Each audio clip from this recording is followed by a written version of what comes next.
افریقہ کے ایک ملک میں ایک شخص حافظ قرآن اور عالم شریعت کسی مسجد میں امام جماعت مقرر ہوا۔ لوگ اس عالم کا بہت احترام کرتے تھے اور ہر شخص چاہتا تھا کہ اس عالم کو اپنے گھر دعوت میں بلائے، خصوصاً رمضان المبارک میں۔ اسی سبب ایک مقتدی نے رمضان المبارک میں ان کو افطار میں اپنے گھر بلایا۔ عالم نے دعوت قبول کر لی اور افطار کے وقت اس مقتدی کے گھر پہنچے اور وہاں ان کا بہت شاندار استقبال کیا گیا۔ افطار کے بعد عالم دین نے میزبان کے حق میں دعا کی اور واپس چلے گئے۔ مقتدی کی زوجہ نے عالم کے جانے کے بعد مہمان خانہ کی صفائی ستھرائی کی تو اسے یاد آیا کہ اس نے کچھ رقم مہمان خانہ میں رکھی تھی، لیکن بہت تلاش کے باوجود وہ رقم اس عورت کو نہیں ملی، اور اس نے اپنے شوہر سے پوچھا کہ کیا تم نے وہ رقم لی ہے؟ شوہر نے جواب دیا کہ نہیں، اور پھر اس نے یہ بات شوہر کو بتا دی کہ مہمان کے علاوہ کوئی دوسرا فرد ہمارے گھر آیا ہی نہیں، اور ہمارا بچہ دوسرے کمرے میں تھا، اور جھولے میں رہنے والا اتنا چھوٹا بچہ چوری نہیں کر سکتا۔ بالآخر دونوں اس نتیجے پر پہنچے کہ رقم مہمان نے چوری کی ہے، اور یہ سوچتے ہوئے میزبان کے غم و غصے کی انتہا نہ رہی کہ ایسا کیسے ہو سکتا ہے کہ ہم نے اتنی عزت اور احترام کے ساتھ اپنے گھر بلایا اور انہوں نے یہ غلط کام کیا۔ اس شخص کو قوم کے لیے نمونہ عمل ہونا چاہیے تھا، نہ کہ چور ڈکیت۔ غم و غصے کے باوجود اس شخص نے حیا کے مارے اس بات کو چھپا لیا، لیکن در عین حال عالم دین سے دور دور رہنے لگا تاکہ سلام دعا نہ کرنی پڑے۔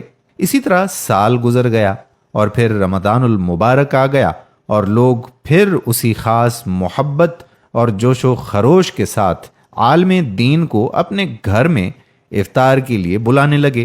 اس شخص نے اپنی زوجہ سے کہا کہ ہمیں کیا کرنا چاہیے، مولانا صاحب کو گھر بلائیں یا نہیں؟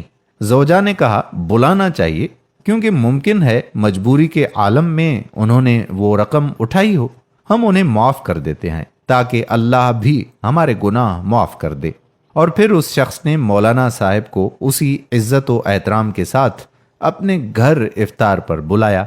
جب افطار وغیرہ سے فارغ ہو گئے تو میزبان نے مہمان سے کہا کہ جناب، آپ متوجہ ہوں گے کہ سال بھر سے آپ کے ساتھ میرا رویہ بدل گیا ہے۔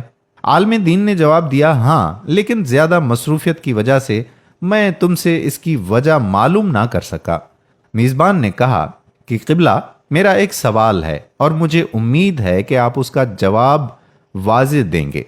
پچھلے سال رمضان المبارک میں میری زوجہ نے مہمان خانے میں کچھ رقم رکھی تھی اور پھر وہ رقم اٹھانا بھول گئی، اور آپ کے جانے کے بعد ڈھونڈنے کے باوجود وہ رقم ہمیں نہیں ملی۔ کیا رقم آپ نے لی تھی؟ عالم دین نے کہا کہ ہاں، میں نے لی تھی۔ میزبان حیران اور پریشان ہو گیا، اور عالم نے اپنی بات جاری رکھتے ہوئے کہا کہ جب میں مہمان خانے سے جانے لگا تو میں نے دیکھا کہ کاؤنٹر پر پیسے رکھے ہوئے ہیں۔ چونکہ تیز ہوا چل رہی تھی اور نوٹ ہوا سے ادھر ادھر اڑ رہے تھے، لہٰذا میں نے وہ نوٹ جمع کیے اور میں وہ رقم فرش کے نیچے یا کہیں اور نہیں رکھ سکا کہ ایسا نہ ہو کہ تم وہ رقم نہ ڈھونڈ سکو اور پریشان ہو جاؤ۔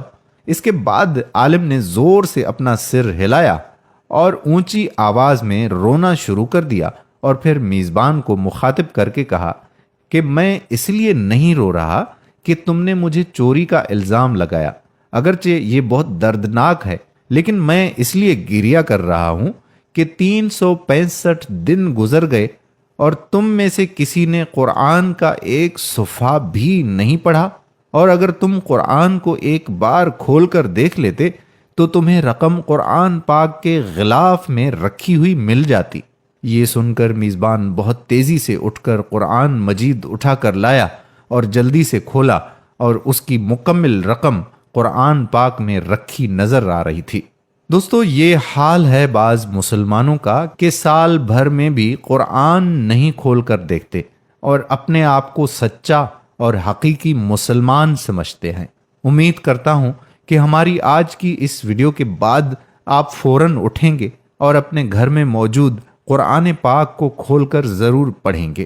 میری کوئی بات بری لگی ہو تو میں معذرت چاہتا ہوں۔ یہ کہانی اس لیے آپ کی خدمت میں پیش کی گئی تاکہ آپ کو احساس ہو کہ ہم کون سی چیز بھول رہے ہیں جو ہماری زندگی میں اہم ہے۔ امید کرتے ہیں کہ ہماری آج کی ویڈیو آپ کو ضرور پسند آئی ہوگی۔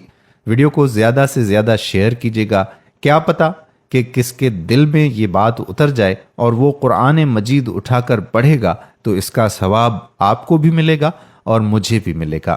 اگر آپ نے ابھی تک ہمارے یوٹیوب چینل راہ حیات آفیشل کو سبسکرائب نہیں کیا تو چینل کو ایسی ویڈیوز دیکھنے کے لیے سبسکرائب کریں اور بیل کے بٹن کو بھی پریس کر لیں تاکہ آنے والی مزید ویڈیوز کا نوٹیفیکیشن آپ کو بر وقت ملتا رہے۔